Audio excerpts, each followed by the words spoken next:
1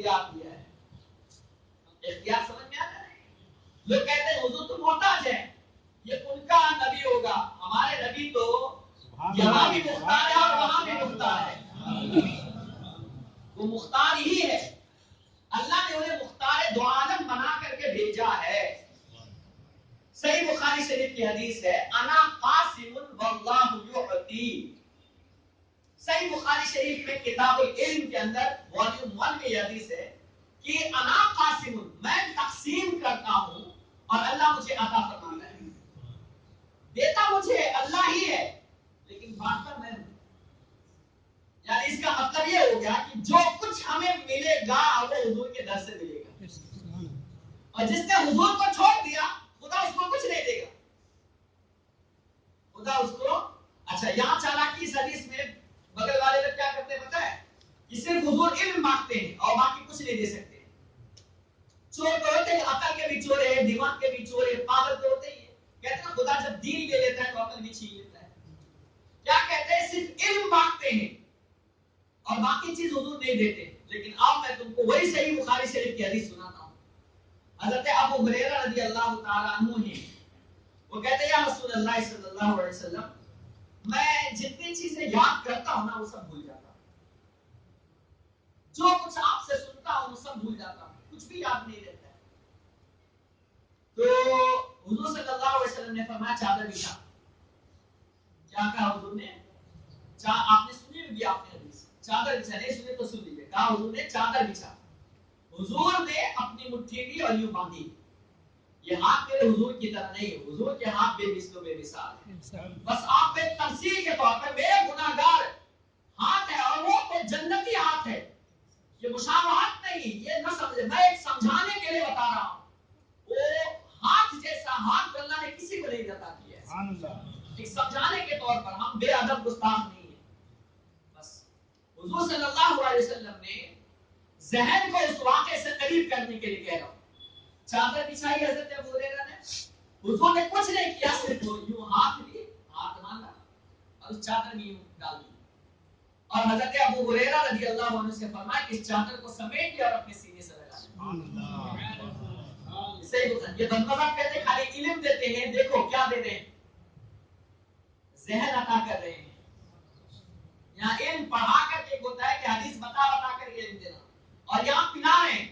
دادا حضرت ابو ہریرہ سے کہا فضمن، اسے ملا لے، اسے اپنے سینے سے کیا کر لگا لے. حضرت ابو ہریرہ رضی اللہ عنہ فرماتے ہیں کہ جیسے ہی میں اس چادر کو اپنے سینے سے لگایا، جتنا کچھ میں بھول چکا تھا اللہ نے سب مجھ کو یاد فرما دیا. سبحان اللہ. اور اس کے بعد سے میں کبھی نہیں بھولا، کبھی نہیں بھولا، کبھی نہیں بھولا، کبھی نہیں بھولا. یہ حضور صلی اللہ علیہ وسلم کی ذات ہے. حضور مختار ہے، عطا کرنے والے ہیں، تو ہی تو دے رہے نا.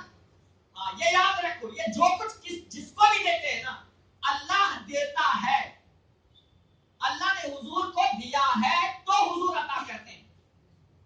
اپنی طرف سے کچھ حضور نہیں دیتے، جو دیتے ہیں اللہ کا تحفہ دیتے ہیں، کیونکہ ان کے پاس جو کچھ بھی ہے وہ اللہ کا تحفہ ہی تو ہے، اور کوئی دوسری چیز تو ہے نہیں.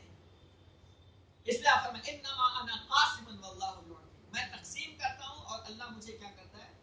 اللہ مجھے عطا فرماتا ہے. آپ ایک اور حدیث پاک آپ کو سناتا ہوں. ایک نام آپ نے سنا ہے حضرت ربیعہ، یہ بھی صحیح بخاری شریف کی حدیث ہے. حضرت ربیعہ کا مسئلہ ایسا تھا، حضرت ربیعہ کا مسئلہ ایسا تھا کہ وہ حضور صلی اللہ علیہ وسلم کو وضو کروایا کرتے تھے. وضو کا پانی لاتے تھے اور حضور صلی اللہ علیہ وسلم کو وضو کرنے کے لیے وہ خود سے پانی ڈالتے تھے. اور شاگرد کو ہمیشہ اس چیز کا خیال رکھنا چاہیے کہ وہ اپنے استاد کی خدمت کرے. ہمارے یہاں تو اگر کوئی استاد کسی کو کام کہہ دے تو اس کے ماں باپ آ کے لڑائی کرنے لگتے ہیں. میرا بیٹا گھر میں جھاڑو نہیں لگاتا، تم کام کرواتے میرے بیٹے سے. کہتے کہ نہیں میرا بیٹا کچھ نہیں کرتا، تم یہ نوکر بنا کر کے رکھا ہوا ہے، ہم نے تمہارے پاس پڑھانے کے لیے بھیجا ہے، تم نوکری کروا رہے ہو. یہ لوگ نادان لوگ ہوتے ہیں. ہارون رشید نے اپنے بیٹے کو بھیجا تھا ایک قرۃ سبا کے استاذ کے پاس.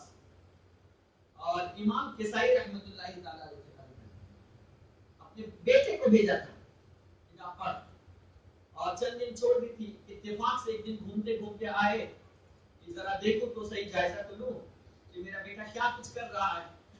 تو جب آتے نا ہارون رشید بادشاہ اپنے وقت کے نیک پرہیزگار متقی، جب وہ آئے تو کیا دیکھ رہے ہیں کہ استاد جو ہے نا وضو کر رہے ہیں اور ان کا بیٹا جو ہے نا وہ پانی ڈال رہا ہے لوٹے سے.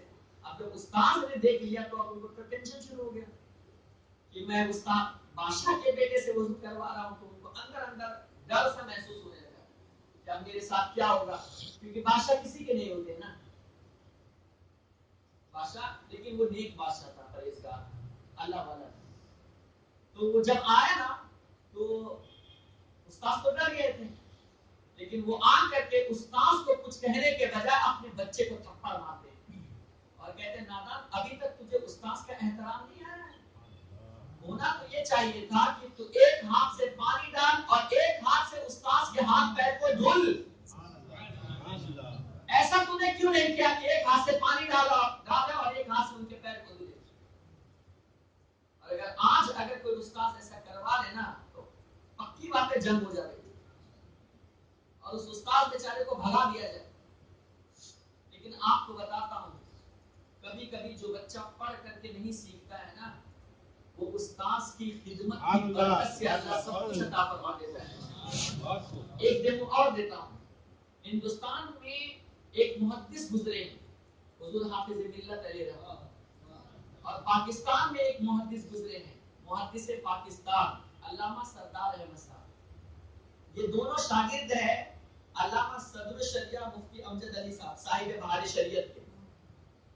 اور یہ دونوں اجمیر مقدس میں یہ دونوں پڑھتے تھے علامہ صدر الشریعہ علیہ رحمہ کے پاس.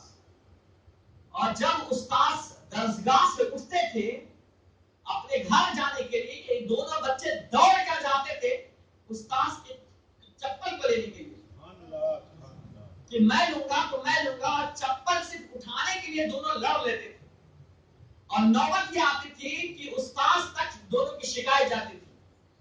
یہ کہتا تھا حضرت میں نے پہلے چھوا ہے چپل، دوسرے کہتے تھے حضور میں نے پہلے چپل چھوا، میں لوں گا، وہ کہتے تھے میں لوں گا.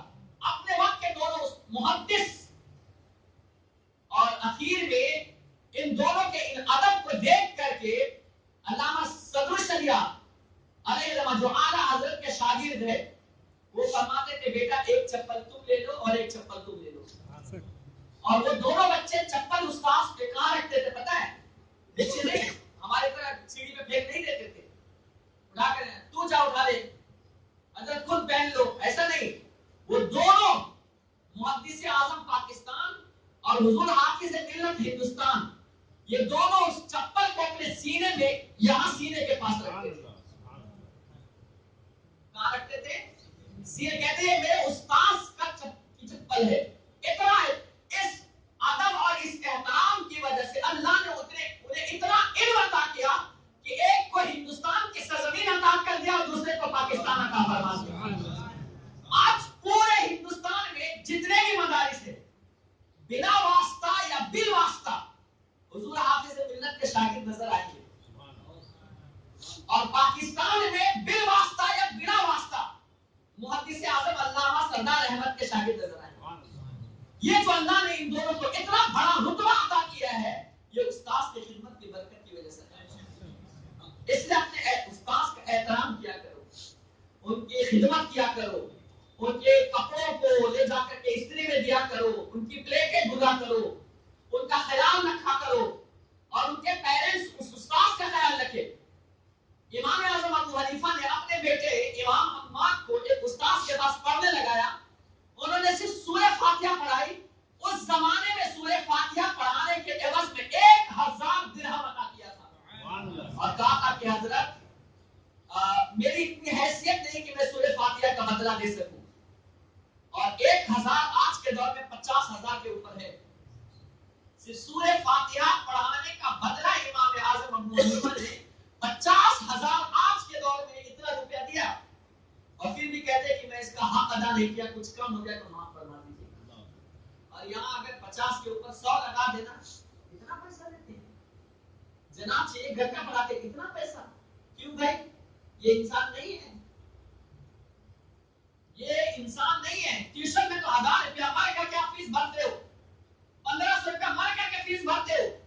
اسکول نے کہہ دیا اتنی ڈونیشن آپ کو دینی ہے, بھرنا ہے فیس, تو آپ مر کر کے کٹ کر کے بھرو گے. اور یہ امام صاحب نے لے لیا تو آپ کی نانی ادا کرتی ہے. اللہ ماشاء اللہ, گناہ نہیں مانیے گا, معاف کیجیے گا میرے تھوڑے سے کڑک جملے ہیں.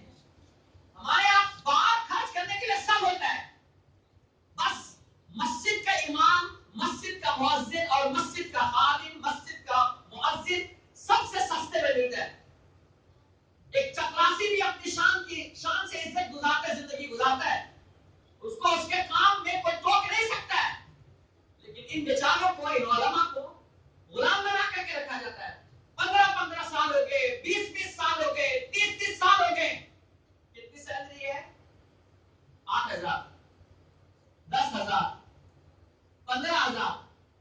اور بہت بوڑھے ہو گئے بیچارے, چل نہیں سکتے, 50 سال سے امامت کرے تو تھک ہار کر کے 20000.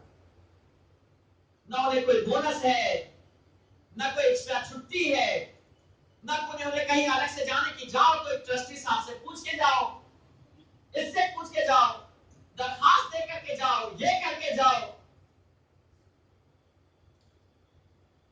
اگر میں بات بری کہوں تو مجھے معاف کیجیے گا, لیکن یہ فیکٹ ہے. آپ کو کیبل والے کو 500 روپے آپ دیں گے, کیبل والے کو 500 روپے آپ آنکھ بند کر کے دیں گے. ہر مہینے ریچارج پیک ختم ہو گیا تو 270 سے نیچے کا پیک آپ نہیں بناؤ گے.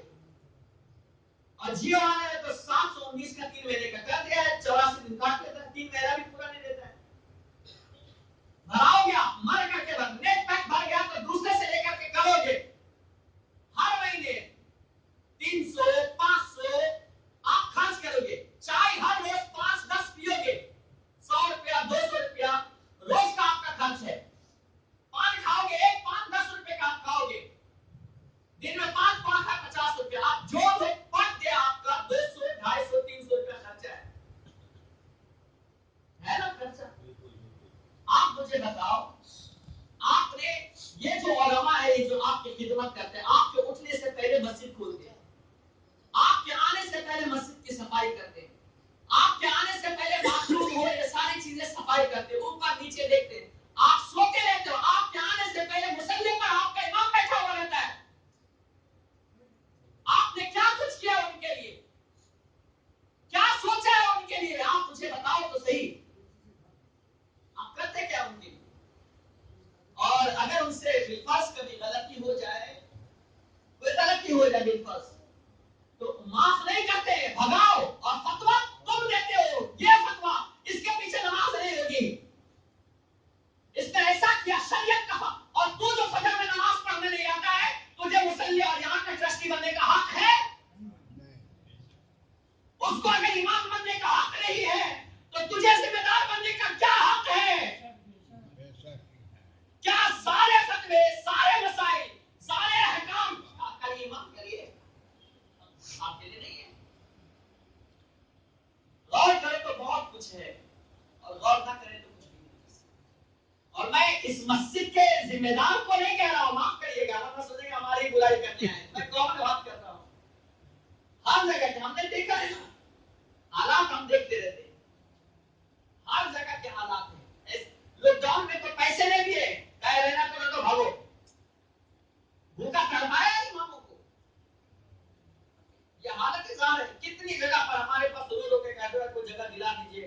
اگر خادم کے امام والی میں دین ہو کر کہتے ہیں خادم کے لیے دلا تو نہ کہیں پر. ہمارے بچے بھوکے, کتنے امام تو ایسے ہیں کہ روڈ پر چنا بیچنے پر مجبور ہو گئے, کپڑے بیچنے پر. کیا کریں گے, اولاد کو نہیں کھلائیں گے. اور یہ قوم امام کے ساتھ, اپنے عالموں کے ساتھ اتنی غداری کی ہے, اللہ انہیں کبھی معاف نہیں کرے گا اگر یہ توبہ نہ کر لے تو. ماں شادیوں میں لاکھوں روپے اڑاؤ گے, اور کیا کہتے ہو کمایا کس لیے؟ آج ہی کے دن کے لیے نا. کمایا کس لیے؟ اڑا پٹاخوں میں, ڈیجوں میں, باجوں میں, ناچنے میں, قوالیوں کو, نچنیوں کو دینے میں اڑاؤ. اور کہتے ہیں کمایا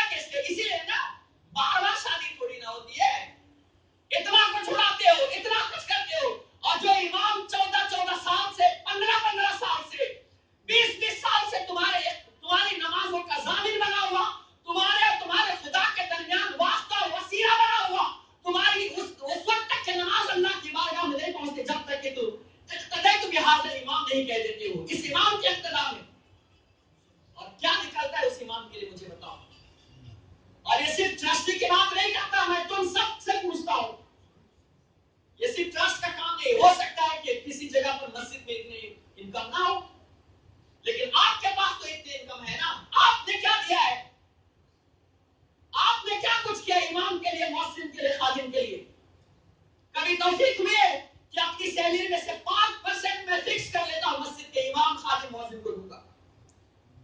اگر ہر آدمی جتنا کماتا ہے، ہر آدمی چاہے 10,000 کمائے، چاہے 20,000 کمائے، چاہے 25,000 کمائے، چاہے 50,000 کمائے، جتنا کماتے ہو اس میں سے 5% سے ہی، اور اتنا نہیں دے سکتے ہو 2% سے ہی، وہ 2% نکال لو اور اپنے امام مؤذن خادم کے لیے نکال کر کے دے دو۔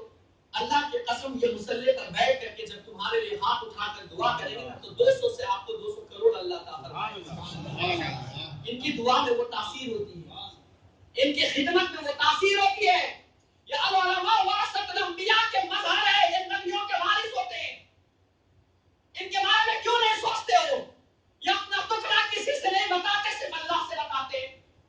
یہ اور بات ہے، ان کے کپڑے پر کبھی داغ نہیں آتا، لیکن ان کے دل میں کتنی چھلنیاں ہیں اور کتنی الجھنیں ہیں وہ صرف وہ جانتے ہیں، ان کا خدا جانتا ہے۔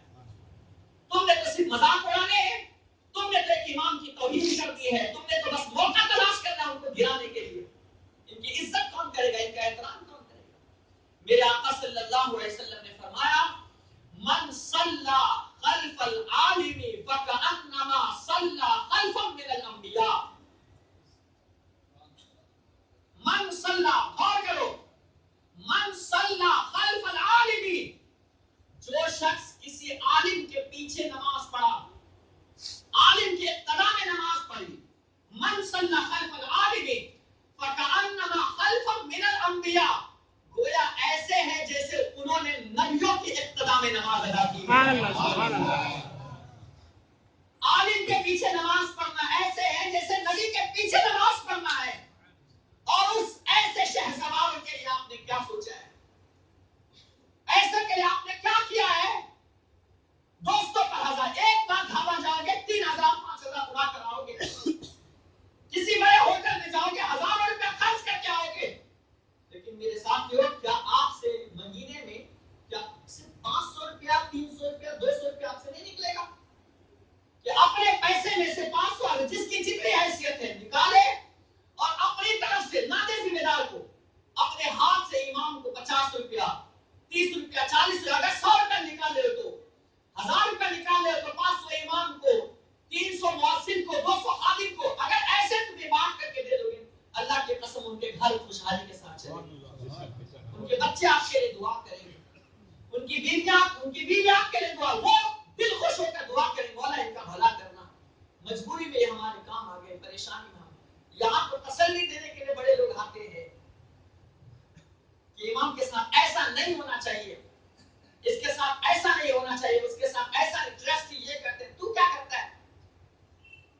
میرے پاس ایک شخص آیا ہمارے مائنڈ کا جو بہت پولیٹیشن، اس کے بڑی پکڑ ہے، میں تو اولا تو ایسوں کو تو بھگاتا ہوں، الحمدللہ بہت اچھے سے رہتے ہیں، اللہ کا شکر ہے، کسی کو ہم کھاتے ہیں، وہ بہت کوشش کرتا ہے کہ میں حضرت کے پاس بیٹھ جاؤں، میں تو اولا بیٹھنے نہیں دیتا تھا، کسی کو بھی میں مالداروں کو اپنے پاس نہیں بیٹھنے دیتا، دور رہو، مسئلہ پوچھنا ہے مسئلہ پوچھو، باقی جاؤ، ہم کو ضرورت نہیں، اللہ ہمارے لیے کافی ہے، اور ہماری قسمت میں جتنی روزی مولا پاک نے لکھی ہے اتنی ہمیں مل کر کے رہے گی، اچھا کماتے ہیں، اچھا کھاتے ہیں، اچھے سے رہتے ہیں، جتنا دیا ہے، اور مولوی کے اچھے میں اتنی ہے جتنے کی لمٹ رہتی ہے، اسی میں خوشحال ہیں ہم۔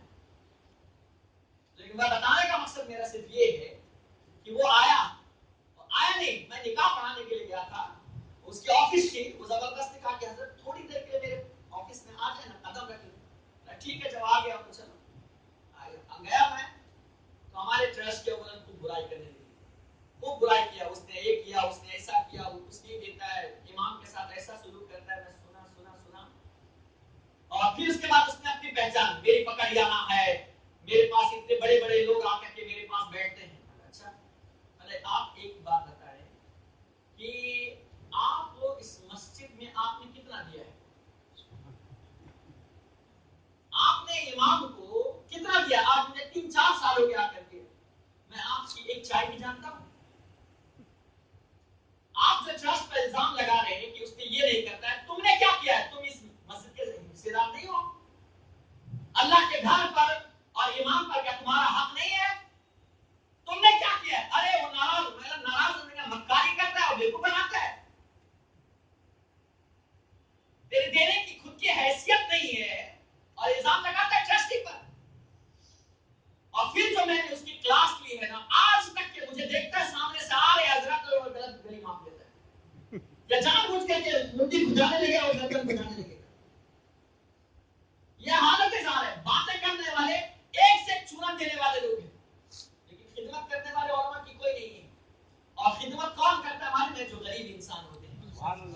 جن کی کمائی کم ہوتی ہے لیکن اللہ نے ان کا دل بڑا کیا. وہ کہتے کم ہے کرتے زیادہ ہے اور اللہ ان کے مال میں اتنی برکت عطا فرماتا ہے اسے اللہ کبھی فاقہ نہیں دیتا ہے. تم امام کی خدمت کر کے دیکھو, ان سے پیار کر کے دیکھو, ان کے ضرورت میں کام آ کر کے دیکھو, ان کی پریشانی کو دور کر کے دیکھو, ان کے گھر میں کبھی راشن بھرا کر کے دیکھو, انہیں کبھی لباس دلا کر کے دیکھو, خوشیت کے موقع پر انہیں کبھی کپڑے دے کر کے دیکھو, ضرورت کے موقع پر ان کے گھر میں جا کر کے انہیں خوشیوں میں ہاتھ بٹا کر کے دیکھو.